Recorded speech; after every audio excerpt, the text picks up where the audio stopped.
Agora eu vou fechar a porta.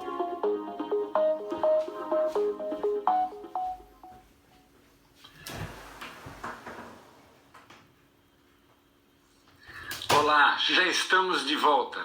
Vamos conferir agora um painel com mais um assunto de extrema atualidade. Aliás, como todos os debates que têm ocorrido no Web Fórum SAE Brasil. No painel Gestão Energética, nossos convidados vão debater a influência da energia limpa nas mudanças climáticas. Antes de passar a palavra ao Chair, Everton Lopes, chefe de engenharia da MALI, lembro a todos que os questionamentos devem ser realizados exclusivamente pelo botão de perguntas. Everton, sucesso, é com você.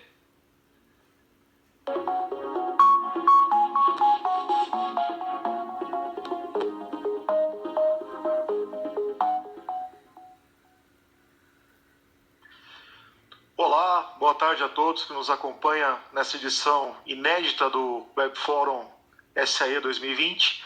É uma satisfação muito grande apoiar a organização desse evento que está promovendo, já entrando no terceiro dia, a discussão sobre a mobilidade brasileira. Para quem não me conhece, eu sou o Everton Silva, gerente de pesquisa e desenvolvimento do Grupo MALI e mentor em tecnologia e inovação da SAE Brasil para o assunto energia a combustão. No nosso painel de gestão energética, temos como tema central a influência da energia limpa nas mudanças climáticas, como foi colocado pelo Cliver agora há pouco.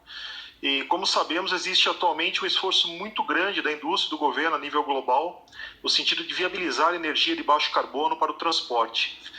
O objetivo de todo esse esforço é reduzir as emissões de gases de efeito estufa e, com isso, conter os efeitos do aquecimento global, que é um ponto que preocupa muito a todos. Portanto, nós estamos vivendo atualmente uma fase de transição tecnológica para as alternativas que se apresentam ao longo dos últimos anos, e é um cenário de incerteza, mas também um cenário com muitas oportunidades. Isso é importante sempre ressaltar. É importante ressaltar também que não existe uma única alternativa tecnológica e global que vai garantir essa transição de forma sustentável. Nós precisamos, de fato, olhar com atenção para as questões do meio ambiente, também para as questões sociais, e encontrar as alternativas corretas para cada região. E certamente haverão diversas rotas tecnológicas e a coexistência entre elas. Isso é muito importante, para garantir essa rápida e segura transição que nós necessitamos. Para isso, eu quero abrir o painel apresentando os nossos participantes. Teremos conosco o pesquisador e professor titular da Unicamp, Gonçalo Pereira, que é também coordenador do Laboratório de Genômica e Bioenergia, do Programa de Doutorado Internacional em Bioenergia. Ele também atua em diversas comissões de biotecnologia industrial, apoiando tecnicamente a criação de políticas públicas. Foi um dos idealizadores e fundadores da Granbio, a primeira empresa de etanol 2G do Hemisfério Sul, e também foi diretor do CTBE em Campinas. Nós também vamos contar aqui com o Eugênio Coelho, que é engenheiro com especialização em administração. O Eugênio ele possui mais de 28 anos de experiência na indústria automobilística. Atualmente, o Eugênio ele é diretor executivo da AVL South America e também ele tem grande experiência na área de sistemas de energia e desenvolvimento de produto, passando por diversas empresas, algumas delas multinacionais. Também contaremos aqui com o Daniel Gabriel Lopes, que é doutor em planejamento de sistemas energéticos pela Unicamp, sócio proprietário da empresa Hytron, que é uma empresa que desenvolve soluções tecnológicas para atender as demandas dos setores, tanto setores elétricos, biocombustíveis, óleo e gás, e também o assunto muito atual, o hidrogênio. Ele atua também nessa empresa como diretor executivo, focado também em pesquisa e desenvolvimento. Em nome da SAE, eu gostaria de agradecer imensamente a participação e a colaboração de vocês, todos que estão assistindo e que estão participando desse painel. Meu muito obrigado. Falando rapidamente da nossa dinâmica de painel, nós vamos ter uma exposição sobre o tema pelo professor Gonçalo e, na sequência, teremos uma análise e discussão sobre as alternativas tecnológicas entre Eugênio Coelho, Daniel Lopes e professor Gonçalo. Professor Gonçalo, a palavra está com você. Seja muito bem-vindo.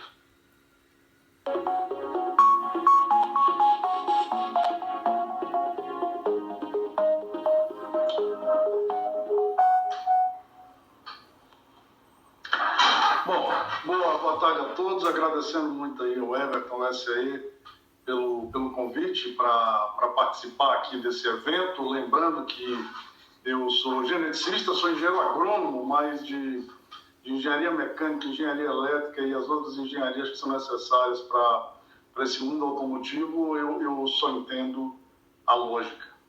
Pessoal, eu queria iniciar, não sei se vocês já estão vendo a minha apresentação. Então, eu queria falar hoje das células biocombustíveis, ou melhor, das células combustíveis que eu estou colocando aqui como células biocombustíveis, e queria comentar a lógica das mudanças climáticas, da questão do carbono, para que a gente entenda, compreenda perfeitamente o que é que ela exatamente significa e onde é que estão os riscos e oportunidades. Bom, vamos lá. Primeiro de tudo é energia. Eu acho que a maior parte de nós que estão aqui assistindo, que estão participando, são engenheiros, e isso aí não é novidade para ninguém, absolutamente tudo é energia, e mesmo quando a gente não reconhece ela como tal. Dinheiro é energia, poder é energia, tudo é energia. Bom, a gente vê a conversão de energia acontecendo fortemente quando, depois da Revolução Industrial, o homem, a civilização, ela dá entrada na reserva do planeta, na poupança do planeta, sob a forma das energias fósseis, e coloca na civilização.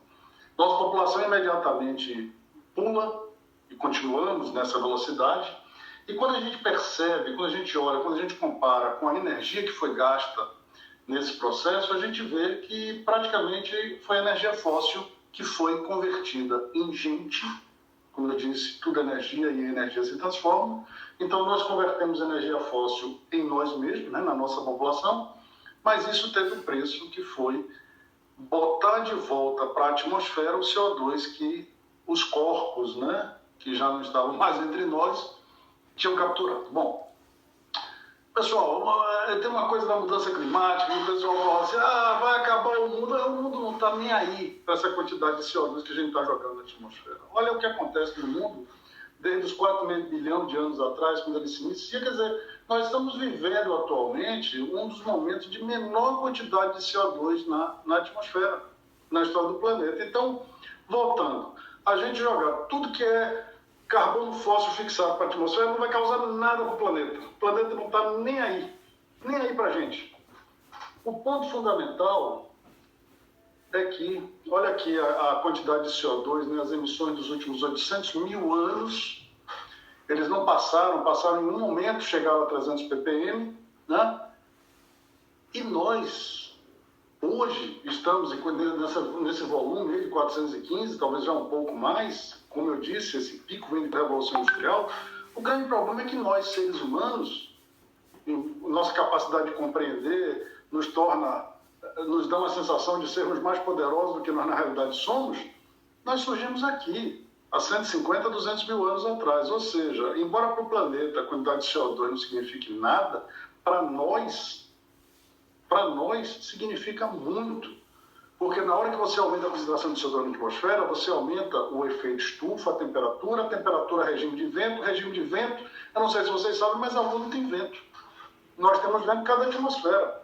E na hora que esses ventos eles se modificam, assim como as correntes marítimas, o clima da Terra muda.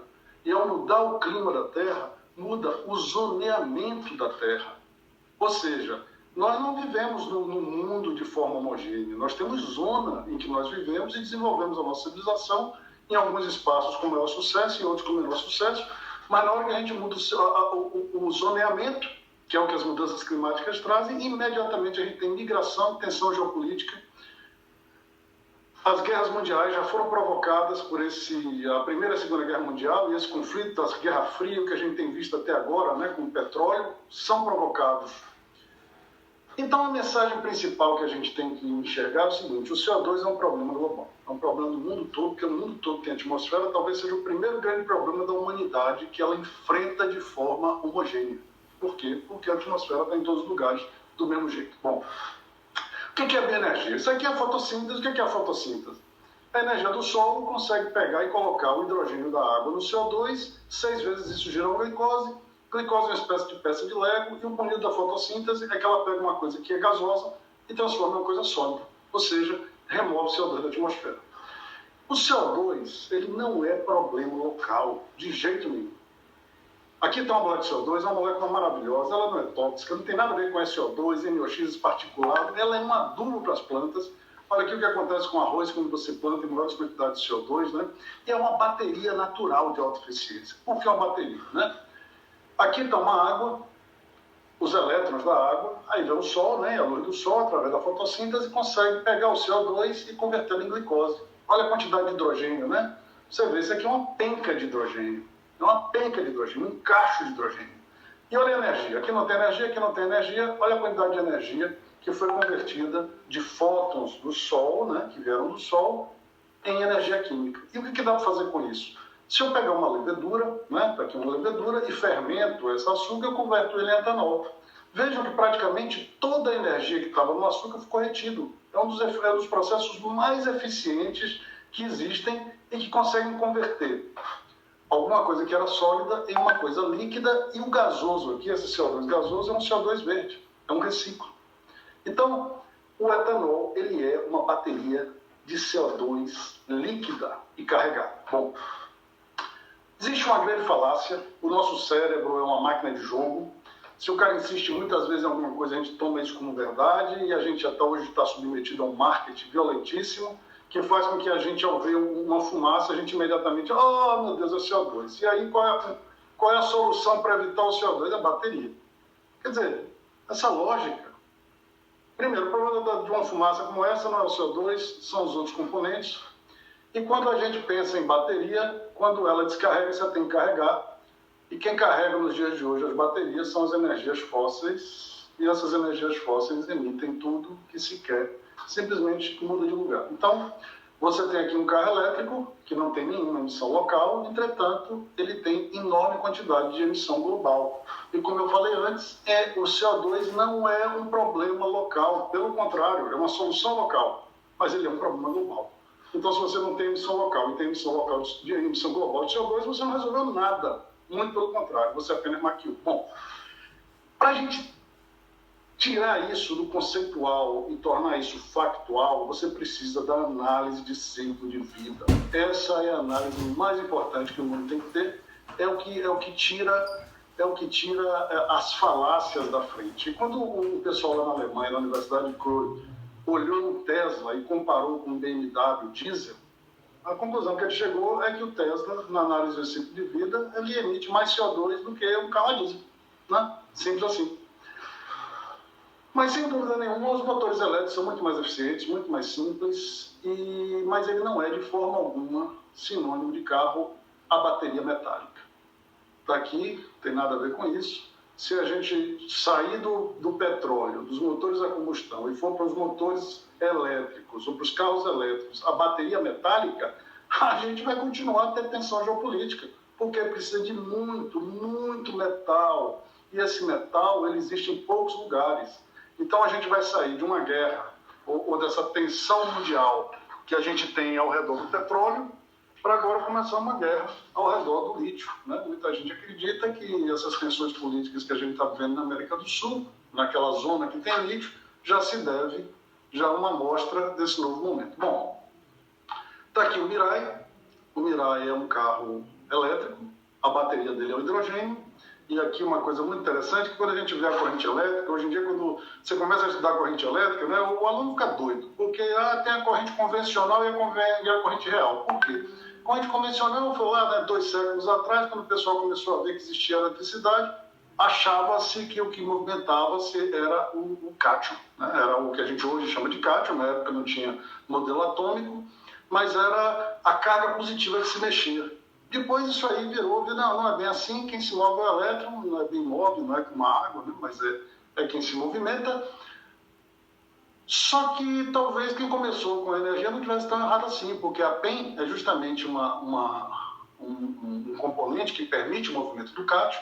Está aqui o hidrogênio, né, entrando no ânodo. O cátion consegue atravessar a membrana PEN, mas o elétron não, ele tem que fugir para algum lugar, ele foge formando uma corrente elétrica, e o elétron lá do outro lado, né, vai encontrar o próton hidrogênio e o oxigênio que ele consegue quebrar, e com isso produz água, né? Que beleza. Mas qual é o risco do hidrogênio? O risco é que o hidrogênio, atualmente, mais de 90%, ele é produzido a partir de reforma, 95% nos Estados Unidos, e o resto do mundo é mais ou menos isso, talvez até mais, ele é produzido através de gás natural.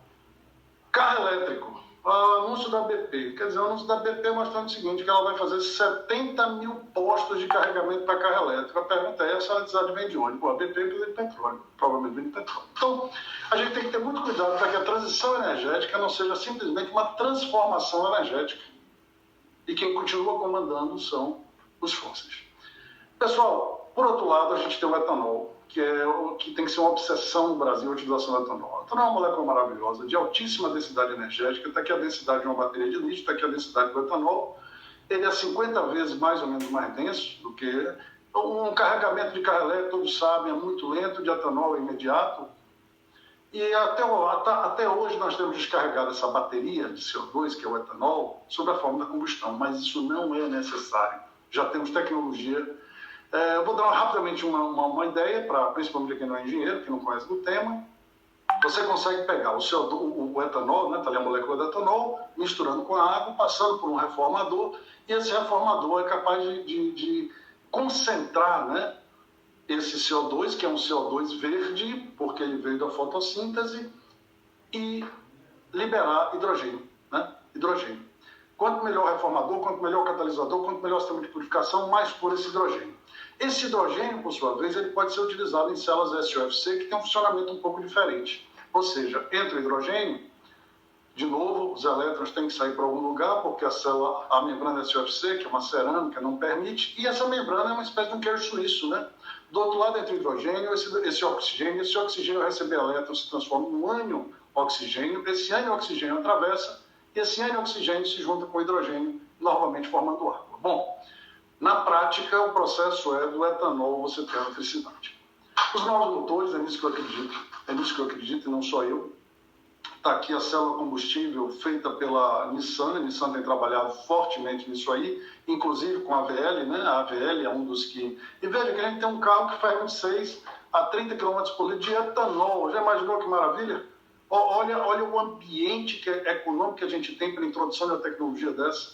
Hoje ninguém abastece de etanol se ele não tiver 0,7% do preço da gasolina. Ou seja, como a nossa frota é toda flex, essa relação de 0,7 vai convencer por muito tempo.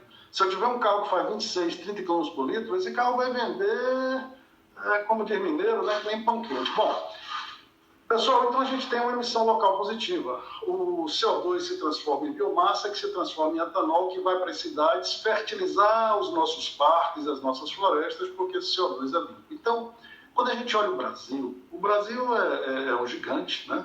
850 milhões de hectares. A gente usa pouquíssimo para agricultura e para a produção de etanol, 0,5% do território para produção de etanol, dos 30 milhões de litros que a gente produz. Então, a gente tem quase 200 milhões de hectares de área, que são pastos em sua grande maioria, talvez, ou pelo menos a metade, de baixa produtividade. Para ver se é baixa produtividade, vê se tem cupim. Se eu andar de Campinas para São Paulo, a região mais importante do ponto de vista econômico do país, está cheio de pasto no cupinzal. Imagina o resto do país. Tem também o sertão, né? O sertão é um oásis de sol. E olha o que acontece, né? O mundo, mais ou menos, hoje usa 1,3 trilhão de litros de gasolina, equivale a 1,9 trilhões de litros de etanol. Com esses cenários que estão aqui à esquerda, né? Se eu pegar o cenário de 2025, lógico, isso aí é um exercício, mas seria cana-energia produzindo etanol de primeira geração e segunda geração. Com apenas 75 milhões de hectares, com tecnologia flex, motor flex, eu conseguiria produzir etanol equivalente para o mundo inteiro. Pessoal, quando a gente olha o que vai acontecer com a população mundial, o que se acredita é que países mais populosos do mundo virão da África. A África tem 550 milhões de hectares disponíveis para a produção de biocombustível, que poderia suprir toda a Europa, toda a Ásia, absolutamente tudo. Quer dizer, você, ao invés de ter migração para a Europa, você teria desenvolvimento econômico na África. Olha, para a gente já finalizar nesses segundos finais, o Brasil é o país de maior número de empreendedores do mundo, entretanto, é um dos países que menos inova. Por quê? Porque nossos doutores estão na academia, não estão na indústria. A gente tem que jogar os doutores na indústria para que o nosso conhecimento seja convertido em tecnologia. Mas nós estamos mudando. Olha o exemplo da Unicamp. A Unicamp, ela hoje, ela fatura em 2018 4,8 bilhões em empresas filhas da Unicamp, né, que geraram mais de 330 mil empregos. Esse aí é o orçamento da Unicamp, 2,3 bilhões. No ano passado, chegou a quase 8 bilhões de empresas filhas. Todo mundo conhece, por exemplo, o iFood. O iFood veio da Unicamp, empresa filha. E dentro das empresas filhas temos também a Raytheon, que está aqui no nosso painel. E para finalizar, eu gostaria de agradecer meu laboratório, né? Nós trabalhamos firmemente nessa base da bioeconomia. Nos dias atuais, estamos aqui na pandemia. E eu queria só comentar o LinkedIn, acho que é a rede social que a maioria de nós participa, é a minha única rede social. E há cerca de 3 semanas atrás, um mês atrás, eu fui surpreendido com a mensagem de que eu, né, um sujeito que trata basicamente de bioeconomia, educação, alguns temas bastante, e toco o pau no que eu não acredito. Eu acredito na democracia e bato sem dó em coisas que eu realmente não acredito. E eu fui surpreendido com ter sido indicado como Top Voice, e uma das coisas que eu mais trabalho são as células combustível. Bom, pessoal, dito isso, eu gostaria, né, eu acredito nesse futuro, e para construir aí esse futuro junto, gostaria de chamar Daniel, que, como eu disse, né, fundador da startup, doutor Daniel, fez doutorado na Unicamp, e na série do seu doutorado ele levou junto à fundação de uma empresa, a Raytheon, uma empresa agora de carro. Eu deixei ele falar sobre a Raytheon. Mas o fato é que o Daniel trabalha muito fortemente na reforma de biocombustível e nas células PEM. Daniel, eu queria muito ouvir você, queria muito enxergar, né, entender o futuro que você está enxergando nessa nova tecnologia. Bom, boa tarde a todos. É um prazer, Gonçalo, sempre ouvir uma palestra sua. Parabéns pelo material e pela forma didática que você expõe. Eu uso uma frase sua sempre, que eu até vou ressaltar aqui, né, que o etanol é um cacho de hidrogênio, e você tem toda a razão quando fala isso. Bom, além da satisfação de estar aqui hoje conversando com vocês, e faltou só o Everton falar de uma coisa, né, além de ser um diretor da Raytheon, eu também sou mentor da área exatamente de mobilidade com hidrogênio da SAE Brasil, um papel que eu tenho desempenhado aí, que tenho bastante honra também. Então, é duplamente satisfação para mim estar aqui hoje. Como o Gonçalo comentou, do meu ponto de vista, a eletrificação da mobilidade, ela é inevitável e ela é uma transição, né?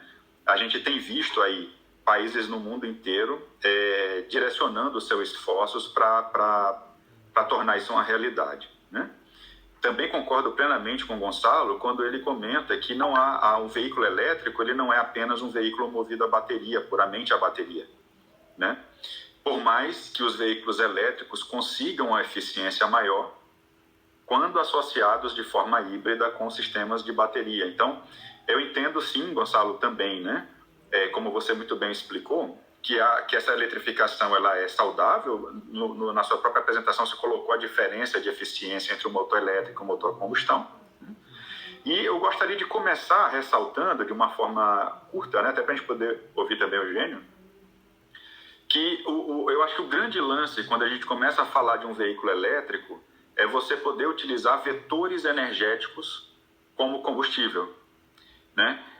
No caso do hidrogênio proveniente do etanol, independente de qual célula combustível ele venha a ser utilizado, a gente começa a tratar dessa forma. Então, quando eu tenho um veículo elétrico, que normalmente é híbrido, bateria e hidrogênio, né? Até onde eu saiba, até o carro da Nissan ele é híbrido, com célula SOFC e bateria, né? A gente consegue tirar dali uma máxima eficiência, porque a bateria consegue regenerar a frenagem do veículo e armazenar energia, e o hidrogênio, o etanol, ele consegue trazer esse vetor energético renovável, né?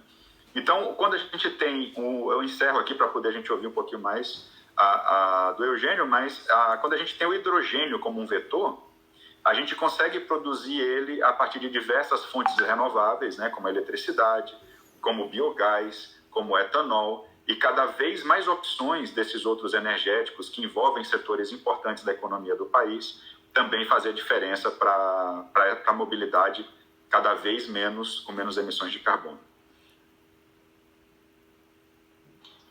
Daniel, perfeito, embora ele não tenha combinado, mas você já fez a chamada aí para o Eugênio.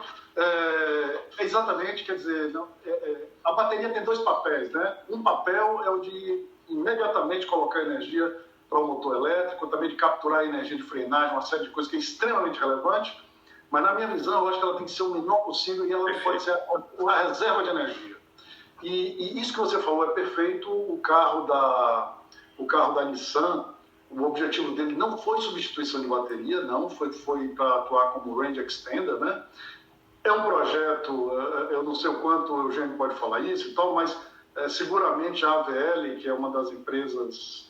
Eu fiquei espantado, Eugênio, sendo bem sincero, quando eu conheci o tamanho da AVL, e não só o tamanho assim, do porte físico, mas a capacidade que a AVL tem de colocar inteligência nas mais diferentes empresas do mundo nesse ramo. Eu queria que você comentasse um pouco aí dessa experiência com a SOFC, né? E como é que vocês, essa empresa, estão enxergando o futuro da eletrificação? Então, vamos lá, professor. Muito obrigado. Estão me ouvindo bem?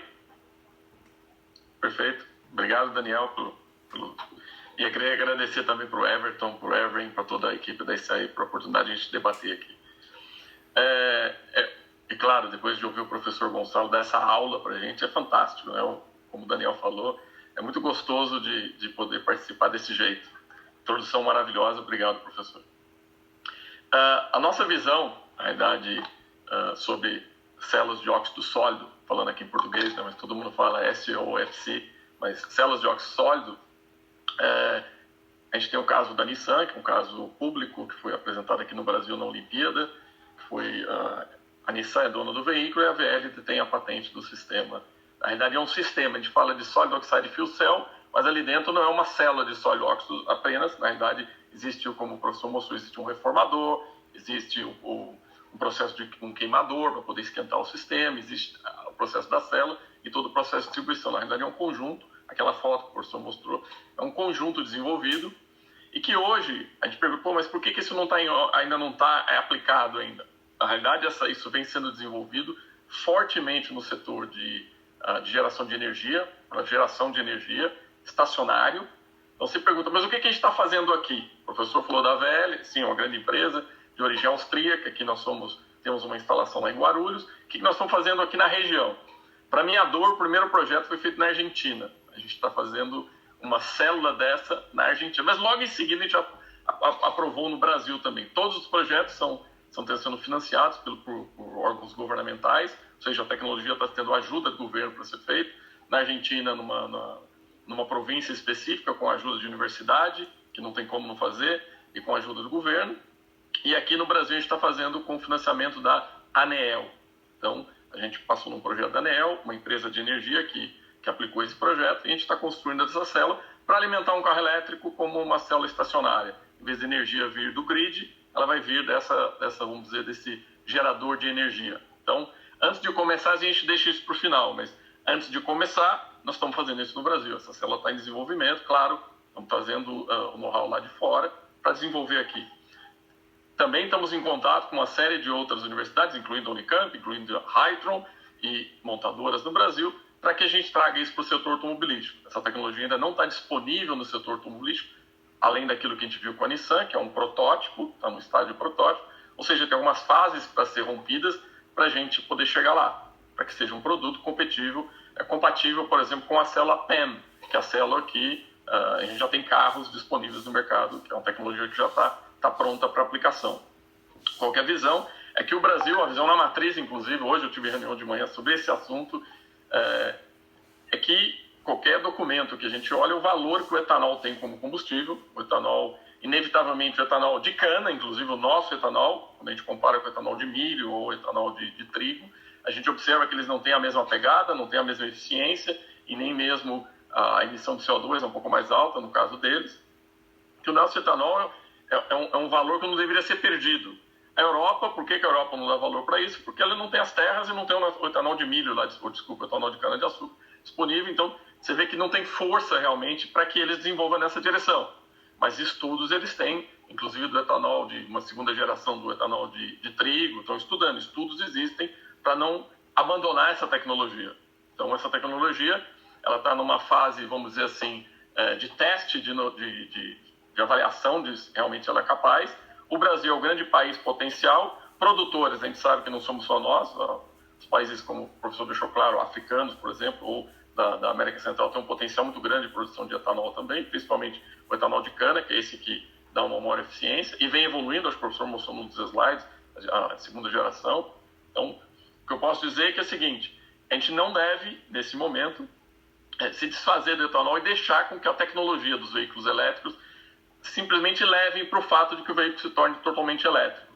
Primeiro porque a gente sabe que a gente está numa concorrência. É interessante a gente lembrar da concorrência que aconteceu há mais de 100 anos atrás, né? Lá no final do século XIX, no XX, aconteceu quase a mesma coisa, né? Aconteceu que tinha lá veículo a vapor, veículo elétrico, veículo com combustão interna, e a gente sabe quem venceu e o legado ficou. E o legado, se a gente quiser resumir, ficaram 3 legados. Uso de combustível fóssil, produção de gases nocivos à saúde e o gás que afeta o meio ambiente, que afeta o aquecimento global, que é o CO2. Com certeza o veículo elétrico, eu tenho uma paixão por ele, dos meus amigos, das montadoras, pô, você não vai falar mal do veículo? Em hipótese alguma, adoro o veículo elétrico. O slide do professor mostra bem, extremamente eficiente o motor elétrico. A bateria, que é uma discussão muito complexa nesse momento, é uma boa solução para algum tipo de aplicação hoje. Então, acho que o Daniel fez um comentário, as soluções vão andar juntas. Então, nessa fase de transição, vamos pensar nos próximos 20 anos, o que a gente está vendo? O veículo elétrico, ele já é uma realidade que exige, ele compete com as outras tecnologias, mas exige infraestrutura. Então, nós vivemos num país de terceiro mundo, a gente precisa discutir nossa capacidade de investir nessa infraestrutura. Qual que é a fase transitória deles? Veículos híbridos. Híbrido sensacional, nós já temos no Brasil o híbrido a etanol, ou seja, está começando a ter o melhor dos mundos. E o veículo a combustão interna, a etanol, também ainda tem uma sobrevida com combustíveis, inclusive que a gente chama de combustíveis biocombustíveis. Ele tem uma vida nesse período, é importante a gente manter esse período de transição para a gente entender se essas outras tecnologias vão resolver os seus problemas. E qual que é o problema? Aquilo que o professor falou, a falácia. A gente vai conseguir resolver a falácia nos próximos 20 anos? Não necessariamente. Qual é a falácia? A falácia é que nós estamos emitindo em outro lugar. Então, o veículo elétrico é uma excelente solução, desde que você tivesse energia limpa. Aí vem toda a discussão, como produzir energia limpa? Opa, energia limpa pode vir eólica, pode vir de solar, pode vir de biocombustíveis. Opa, tem aí o caminho da energia limpa. Ela é assim? As matrizes dos principais países maior poluidores não é assim. A matriz deles, 60% é totalmente fóssil. Então, ou seja, a nossa realidade hoje é complexa, é uma realidade de muita transição. O nosso ponto, a nossa visão é, temos que trabalhar com todas as tecnologias e continuar desenvolvendo aquela que realmente tem potencial para o futuro. Para o Brasil é inegável. Célula de óxido sólido é um grande potencial. Nós devemos continuar esse desenvolvimento, hoje sendo feito com aplicações estacionárias, já com algumas aplicações, alguns estudos da indústria automobilística, mas ainda não pronta. Células PEM pode ser uma realidade. E temos o etanol como o professor disse, que é um cacho de hidrogênio. Pode ser utilizado para tirar esse hidrogênio e produzir energia elétrica para um veículo elétrico futuro, que adoramos o veículo elétrico, só não acho que ele está pronto ainda com baterias para realmente ocupar toda a massa que a gente tem da indústria automobilística. Daniel, eu volto para vocês, é uma introdução, um pouco da nossa visão de como a gente acredita no potencial dessa tecnologia e o que a gente está fazendo hoje. Eugênio, olha, excelente. Eu tenho vários comentários, uma pena que nosso tempo é tão curto, mas vamos lá. Eu só queria comentar primeiro o seguinte, agradecer novamente ao Everton e ao SAE, e eu acho que se o mundo tiver um futuro, porque todas as espécies vão para a extinção, nós humanos não somos diferentes, o que nós somos diferentes é que nós temos uma inteligência que pode ou acelerar essa extinção, que é o que a gente está fazendo hoje, né? Ou perceber que a gente está fazendo isso e frear. E, para mim, o caminho disso são instituições como o SAE, que colocam racionalidade nessa discussão. Né? Não tem negócio de bem e mal, a gente tem que entender o que é. E aí, indo um pouco aí para o budismo, né? Encontrar o caminho do meio, que é o caminho. Mas, olha, eu queria 2 perguntas que nós temos aqui. Uma da Scania, fantástica, do Marcelo Parisotto, dizendo o seguinte: nós adoramos o etanol. Marcelo, eu estou interpretando sua questão, tá? Nós adoramos o etanol, mas o custo operacional usando o ED95, mais o aditivo de combustão, inviabiliza o TCO desse produto. Qual a minha opinião sobre a questão? Eu vou aproveitar essa questão para falar dos combustíveis líquidos. Vamos lá. Eu acho, Marcelo, que isso deveria ser mais barato. Mas acho também que motores a combustão, como vocês bem sabem, tem um problema intrínseco de eficiência. Acho que a gente deve tentar trabalhar para melhorar essa eficiência. Aí eu já vou direto aí para o Eugênio, porque eu sei que vocês têm trabalhado nisso, né, em reformadores, não com o objetivo de mexer tudo, mas de melhorar a combustão, né? E aproveitando também para o Daniel, que é o seguinte, pessoal, se nós fôssemos a Alemanha, essa discussão se etanol é bom ou é ruim não existiria. Se nós fôssemos a Alemanha com o poder político e econômico que a Alemanha tem, o etanol é tão óbvio.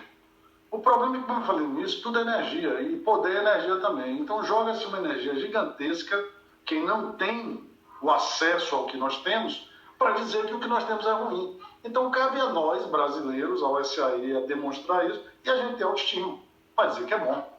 Então, só para vocês terem uma noção, o que o pessoal hoje faz? Eu queria que o Daniel comentasse isso.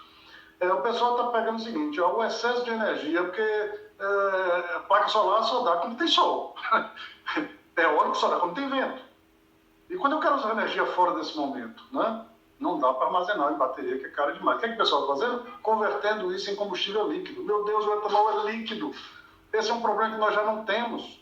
E o trabalho para isso é grande, é forte e é necessário. A Hydro, inclusive, trabalha nisso também, né? Então, eu queria que o Eugênio comentasse o uso, né, do reformador como melhoria da combustão.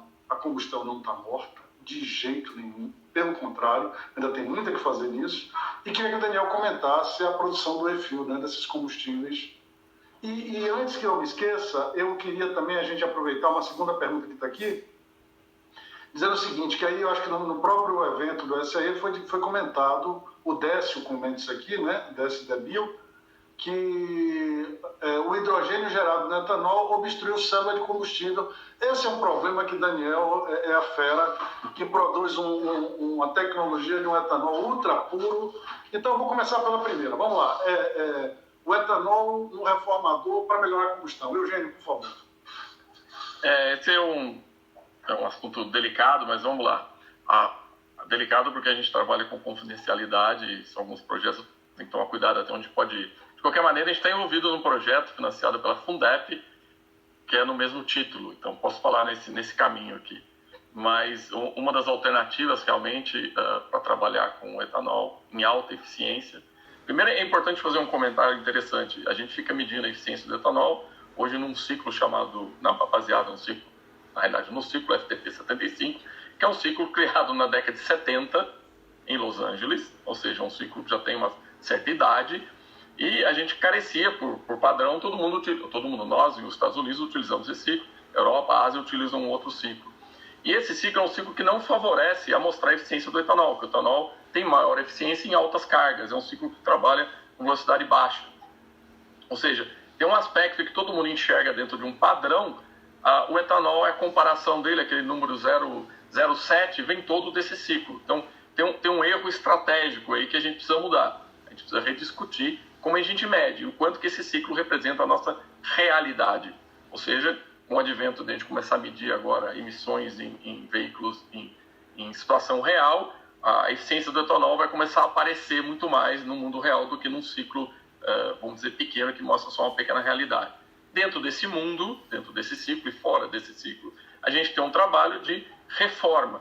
A reforma do etanol é o professor comentou do sólido, a célula de sólido óxido.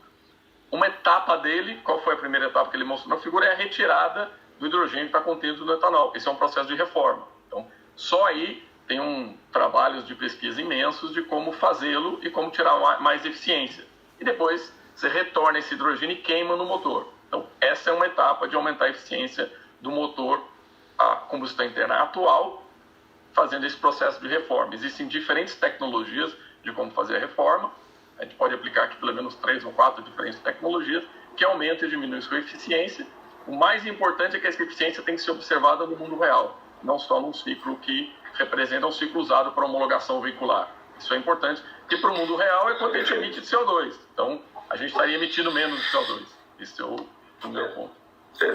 Legal, Eugênio. Legal, Eugênio. Tá. Se você me permite puxar esse teu link, de fato, né, quando a gente está falando da reforma do etanol, a gente está falando de utilizar o primeiro gás que sai do reformador, é um gás de reforma, que ele é prioritariamente hidrogênio, mas ele ainda é uma mistura de hidrogênio e monóxido de carbono. Com relação à segunda pergunta, né, é possível você produzir esse hidrogênio e purificar esse hidrogênio para uma aplicação dele em maior quantidade. Então, a priori, eu entendo que é o seguinte, a opção do uso do hidrogênio puro no veículo, ele permeia não somente o uso da célula combustível do tipo SOFC, mas também da célula combustível do tipo PEM. E quando a gente está falando da célula combustível do tipo PEM, a gente tem a opção de produzir, purificar e comprimir esse hidrogênio fora do carro para poder usar ele internamente. Nesse caso, a gente está falando mesmo saindo da produção do hidrogênio a partir do etanol, a gente está falando de produzir um hidrogênio com 6 noves de pureza. E definitivamente esse hidrogênio vem do etanol e isso não danifica a célula, né? Então, dependendo da rota, esse problema apresentado e comentado, ele pode ser evitado. Eu queria também aproveitar um pouquinho desses minutos finais e falar um pouco da visão da SAE com relação à energia. A gente está dentro do painel de energia.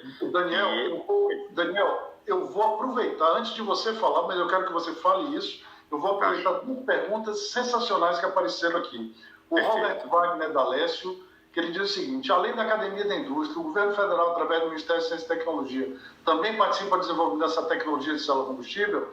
E o Jorge Gripe pergunta como as plataformas globais de automóvel, migração e projeto de engenharia dos carros brasileiros deve ser feita em outros países, como é que isso é feito, né, para utilizar o etanol? E o problema a ser considerado pelas montadoras multinacionais. Bom, eu vou ter mais perguntas, a gente não vai ter muito tempo, mas eu quero aproveitar isso que você estava começando a falar e comente também tanto o suporte que o governo tem que dar e como é que vocês, Eugênio, também veem o papel das multinacionais para tornar essas tecnologias mundiais. Não são jabuticabas, são as tecnologias de verdade. São as tecnologias de verdade. Se esses motores tendo bateria metálica como reservatório de energia fosse uma coisa desenvolvida no Brasil, isso seria uma jabuticaba. Isso seria uma jabuticaba. Isso é uma jabuticaba, uma anti-jabuticaba. Não deveria existir. Mas vamos lá, Daniel, por favor. Perfeito. Então, dentro do que eu estava comentando, né, dentro dessa visão do painel de energia, a gente teve aqui, obviamente, né, um foco maior para o biocombustível, para o etanol, mas eu entendo que essa visão ela é um pouco mais ampla, né? A gente, na verdade, está falando aqui de uma tendência a usar tecnologias mais limpas e mais eficientes, né? Então, nesse sentido, o papel da SAE, como a Casa do Conhecimento da Mobilidade no Brasil, é juntar todas essas pontas, a academia, as indústrias, o governo, e auxiliar do ponto de vista técnico na tomada de decisão. A gente está fazendo um trabalho muito bem feito que vai ser publicado em breve, que é o mapeamento do setor de hidrogênio na indústria brasileira, e vai ficar cada vez mais claro todo o potencial que a gente tem no Brasil para usar o hidrogênio como um vetor, né? E do ponto de vista energético, eu gostaria só de citar, Gonçalo, para não tomar muito mais tempo, né? A gente tem também a opção do uso de combustíveis como o HVO, que é um óleo vegetal hidrogenado, hidrotratado. A gente tem também no Brasil, além do etanol, a possibilidade do uso do biodiesel, né? E eu só queria colocar isso aqui no finzinho da nossa apresentação para falar que esse tema da energia ele é um pouco mais amplo, ele envolve outros combustíveis e envolve uma estratégia onde a gente precisa desse apoio integrado, né? Muito obrigado a todos. Eu vou ter que passar a palavra aqui ao Everton, que eu acho que nosso tempo estourou. Muitas perguntas, fantástico, foi um prazer gigantesco.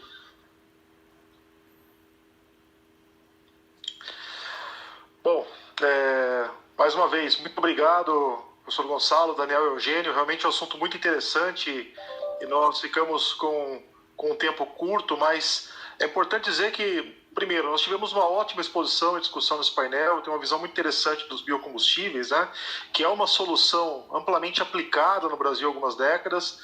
Ele ainda se apresenta como uma solução moderna e muito adequada para a necessidade global de redução de gases de efeito estufa, como foi colocado por vocês três, né? E com essas alternativas indicadas nesse painel, claramente nós vemos a possibilidade de responder a uma pergunta que há tempo vem sendo discutida em nossos grupos de debate, que é como garantir a segurança energética, o fortalecimento da mobilidade nacional, o desenvolvimento sustentável e tecnológico nesse cenário energético brasileiro, né? A resposta está aí. Precisamos aproveitar essa grande disponibilidade de biomassa que temos no Brasil para gerar soluções sustentáveis, né? Que além de trazer uma grande vantagem ambiental, também traga vantagem de propriedade intelectual para o Brasil, aproveitando das mentes brilhantes, né, como vocês, que temos aqui em nossa engenharia. Então eu faço um convite para todos que estão nos assistindo que se pergunte como nós podemos ajudar a colocar tudo isso em prática, né? Tudo isso que nós discutimos aqui. E mãos à obra. Novamente agradeço vocês pela participação e vamos continuar essa discussão das nossas comissões e comitês lá na SAE. Muito interessante. Muito obrigado, Eugênio, Daniel e Gonçalo. Obrigado a todos pela atenção. Um abraço. Grande abraço. Obrigado.